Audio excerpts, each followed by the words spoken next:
reading from the Holy Gospel according to Matthew. Glory to you, O Lord. At that time, Jesus said to his disciples, "Do not lay up for yourselves treasures on earth, where moth and rust consume, and where thieves break in and steal. But lay up for yourselves treasures in heaven, where neither moth nor rust consumes, and where thieves do not break in and steal.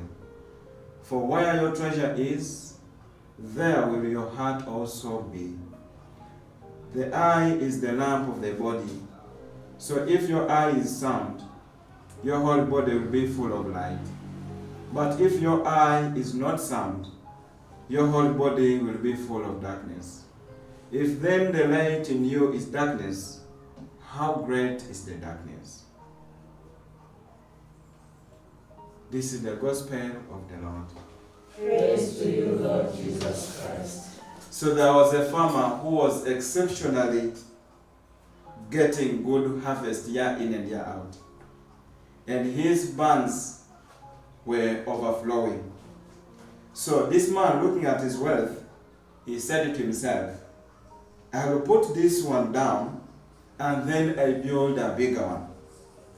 Then I will have enough food stored for many years.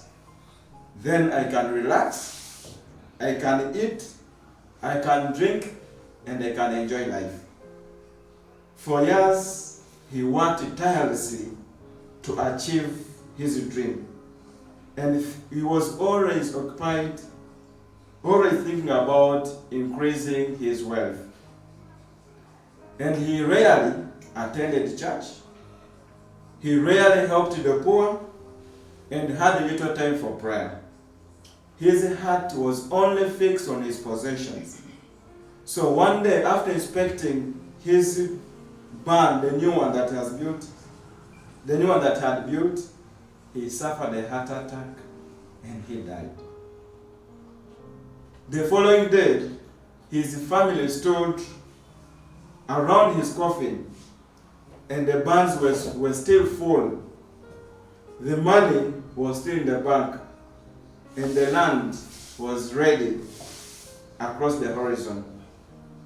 But the farmer had taken none of it. And I want to repeat that. The farmer had taken none of it. And also in the same village, there was this widow who had very little. She spent most of her life praying, serving others, encouraging the discouraged. I would say that this was a member of Holy Cross Family Ministries, Kenya, giving hope to the hopeless, giving generously from her poverty. When she died, she left behind no bands of riches, but rather a legacy of faith, love, and countless lives touched by her kindness.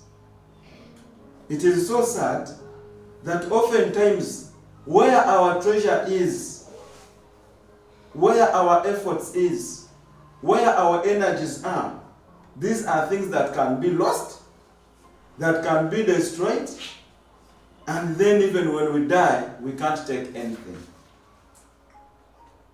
The farmer stored the treasures on earth, and the widow stored the treasures in heaven. One left everything he lived for, and the other carried with her the fruits of her life. Where our treasure is, there your heart will be. Where is your treasure? If your house was burning, what is that one thing that you'd run back to save?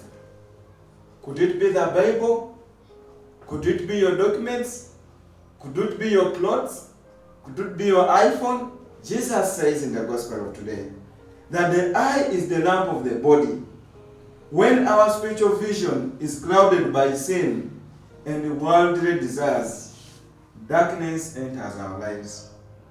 But when our lives are fixed on God, His Word, and His kingdom, our whole being becomes full of light. There is a very bad tendency among the youth of today They don't want really to get married. They are not thinking of it. They are like, let me first enjoy my life, then I will settle later on. But I don't understand. When someone says that I'm enjoying life, I'm eating life, what does it mean? Because normally, whatever is eaten gets finished at some point. Isn't it? So when you say that you're eating life, are you trying to mean that you want the wisdom in you to first get finished, then you're going to marry? But of course, on the other hand, I understand. Maybe when we look around, we've not been availed with very many examples of kind of good marriages, or, sometimes it is like that. We want maybe to go into marriage, but when we look around, we don't have very many examples to look at. Maybe that is what is kind of clouding us, worldly desires. And that becomes the darkness of our life. At the end of our life, we will not be judged by how much we have accumulated, by how much you have earned, by how much you have on the account, but by how faithfully you and I have lived, have loved God, and served His people. Let us store our treasures in heaven and keep our eyes fixed on Christ, the true light of the world.